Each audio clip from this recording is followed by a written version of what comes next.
బక్రీద్కు 2 రోజుల ముందు మెదక్లో జరిగిన అల్లర్లు పోలీసుల వైఫల్యం జరిగిందని ఎంపీ రఘునందనరావు ఫైర్ అయ్యారు. పోలీసుల వైఫల్యాలను కోర్టు పెద్దలకు వివరించామని మీడియాకు వెల్లడించారు. మెదక్ పట్టణంలోని సబ్ జైల్లో ఉన్న బీజేపీ నాయకులతో ములాఖాత్ అయ్యారు. అనంతరం పలువురు న్యాయమూర్తులు ఎంపీ రఘునందనరావుని సన్మానించారు. ఈ సందర్భంగా ఎంపీ మీడియాతో మాట్లాడుతూ తమ నాయకులు పిటిషన్ ఇచ్చిన తొందరగా పోలీసులు స్పందించి ఉంటే మెదక్లో అల్లర్లు జరిగేవి కావని, ముమ్మాటికి ఇది పోలీసుల వైఫల్యమని అన్నారు. న్యాయ వ్యవస్థపై తమకు పూర్తి విశ్వాసం ఉందని తెలిపారు. ఈ నెల 21వ తేదీకి వాయిదా వేశారని తెలియజేశారు. కార్యకర్తలకు కష్టం వస్తే అక్కడ రఘునందనరావు ఎల్లప్పుడూ ఉంటాడని ఈ సందర్భంగా వారు తెలిపారు.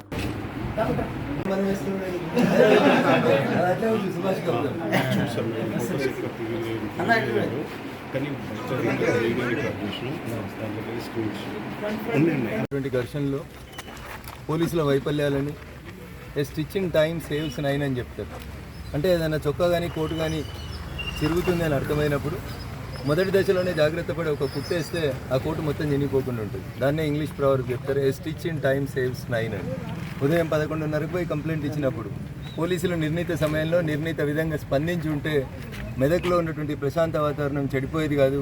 ఇక్కడ ఎవరికి కూడా ఉద్దేశం లేదు, ఎవరు కూడా ఉద్దేశపూర్వకంగా ఎట్లాంటి హింసకు పాల్పడలేదు అనేటువంటి అంశాలని గౌరవ కోర్టు పెద్దల దృష్టికి తీసుకురావడం జరిగింది. మా ఇరుపక్షాల వాదనలు విన్న తర్వాత పిటిషన్ 21వ తారీఖు వాయిదా వేసినారు. మంచి జరుగుతుందని, న్యాయం జరుగుతుందని, న్యాయం పక్షాన్ని న్యాయమూర్తులు నిలబెడతారని నాకు సంపూర్ణమైనటువంటి విశ్వాసం ఉంది. Hope for the best and see you on 21st. కార్యకర్తలకు కష్టం వస్తే బరాబర్ వస్తామని చెప్పినాం, వస్తాం. నాకు తెలిసినటువంటి అన్ని వృత్తులలో కార్యకర్తల కోసం పనిచేస్తాం. మా పార్టీ బలమే కార్యకర్తల బలం.